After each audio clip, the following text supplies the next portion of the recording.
Good morning, students. I am Reshu, your MV teacher. Students, as we have completed our chapter 5th. Okay, so today we will do our chapter 6, and the chapter name is cleanliness. Okay, cleanliness का मतलब होता है सफाई. Okay, so let's start. Cleanliness is necessary for healthy living. Means कि अगर हमें स्वस्थ रहना है तो उसके लिए सफाई क्या है, बहुत ज़्यादा ज़रूरी है. Those who do not keep clean frequently fall ill. Means जो लोग सफाई नहीं रखते हैं, गंदे रहते हैं, है ना, तो वो क्या हो जाते हैं, जल्द ही क्या बीमार पड़ जाते हैं. ठीक है. We should take bath every day. Yes, हमें रोज़ क्या करना चाहिए, नहाना चाहिए, है ना. आप लोग भी नहाते हैं ना, very good. Bathing makes our body clean and keeps us fresh and active. और क्या होता है नहाने से, जो हमारी बॉडी है वो एक तो साफ़ हो जाती है, दूसरा हमें वो क्या रखता है, फ्रेश एंड एक्टिव. ठीक है. अगर हम मान लीजिए हम लोग नहा के स्कूल नहीं आते हैं तो हम क्या, वी फील लेज़ी, हम लेज़ी फील करते हैं और हमारा कुछ काम करने का भी मन नहीं करता है. बट हम जब नहा कर जाते हैं तो हम एक्टिव रहते हैं, हम अटेंटिव रहते हैं क्लास में, मैम को सुनते भी हैं, है ना. We should put on clean clothes. हमें साफ़ सुथरे कपड़े पहनने चाहिए. Okay. Then we should pay attention to the cleanliness of hair and nails. अब हमें नेल्स ट्रिमिंग और हेयर कटिंग उस पर भी ध्यान देना चाहिए. नहीं कि हमारे बाल बड़े होते जा रहे हैं या फिर हमारे नेल्स गंदे होते जा रहे हैं और बड़े होते जा रहे हैं, उसमें जर्म्स हैं, उसमें उसके अंदर गंदगी हो रही है, वो सब चीज़ें गलत होती हैं. क्योंकि हम हाथ से क्या होता है, हम हाथ से खाना खाते हैं, वो सारे जर्म्स कहाँ चले जाते हैं, डायरेक्ट हमारे स्टमक में, है ना. तो वो नहीं करना चाहिए. We should comb our hair and keep them set properly. Means हमें डेली कॉम्ब करना चाहिए, मीन्स कंघा करना चाहिए, और हमें अपने बालों को सेट प्रॉपरली सेट रखना चाहिए. Okay. Now cleanliness of teeth is also important. Means कि हमारे दांतों की सफाई भी इम्पॉर्टेंट है. हाँ. Okay. If our teeth are not cleaned properly, we can get both cavity and toothache.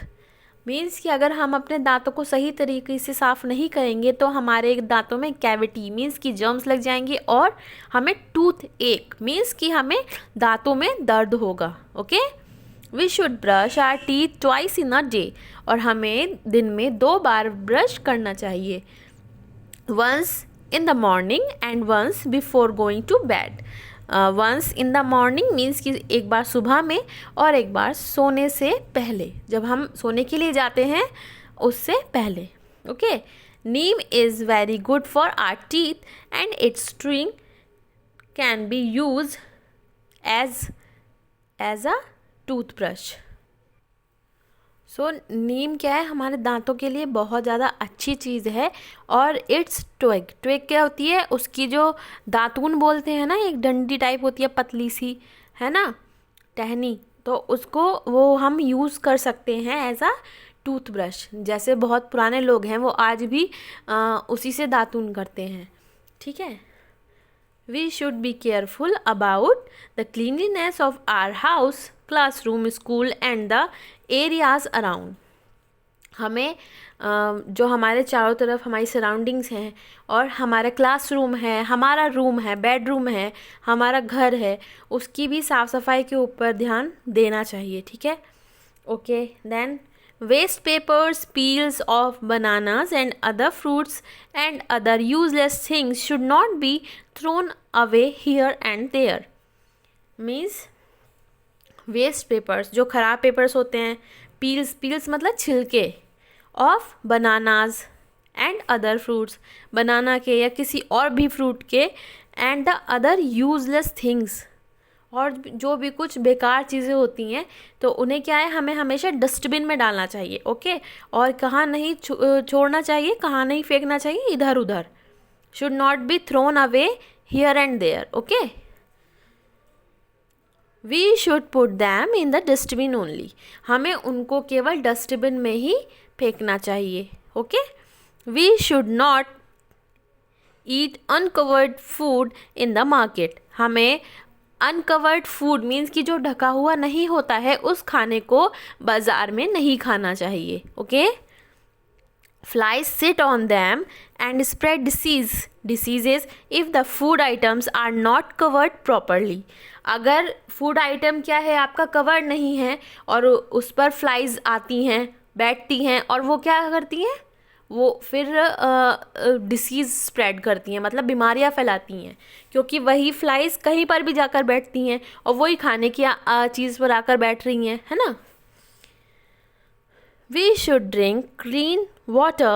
It is good to boil and filter water before drinking.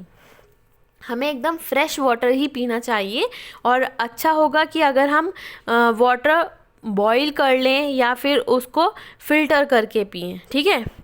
आजकल तो आरओज चल गए हैं ना, प्योरिट चल गए हैं, तो हम लोग वो लगा सकते हैं अपने घर पर, है ना. या फिर हम अगर हमारे पास नहीं है तो हम बॉइल्ड वाटर भी पी सकते हैं. Okay. We should keep our books and notebooks clean by covering them properly. अब देखिए आप लोग क्या करते हैं, कभी कभी ऐसा होता है आपसे बोलते रहते हैं कि बेटा कवर इट, बट आप लोग सुनते नहीं हैं कभी, है ना. तो क्या है, हमें हमेशा अपनी नोटबुक्स और बुक्स को कवर करना चाहिए. ठीक है. क्यों, जिससे कि वो क्या होती हैं, ख़राब नहीं होती हैं. ठीक है. Then remember, if you observe cleanliness, you will not fall ill and you will remain healthy. Means कि अगर आप लोग ये सब cleanliness करेंगे, ऐसे साफ़ सफाई रखेंगे, अपने खुद को साफ़ रखेंगे, अपने चारों तरफ सफाई रखेंगे, तो आप लोग कभी बीमार नहीं पड़ेंगे. ठीक है. और हमेशा क्या रहेंगे, हेल्दी, स्वस्थ रहेंगे. It is well said, be clean, be healthy, be happy. Means स्वच्छ रहिए, स्वस्थ रहिए और खुश रहिए. ठीक है.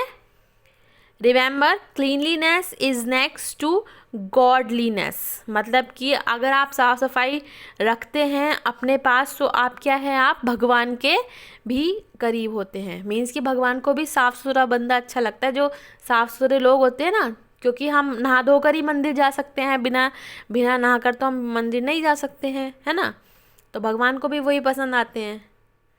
Okay student, so you will read this lesson at your home. Okay, bye bye, take care, thank you.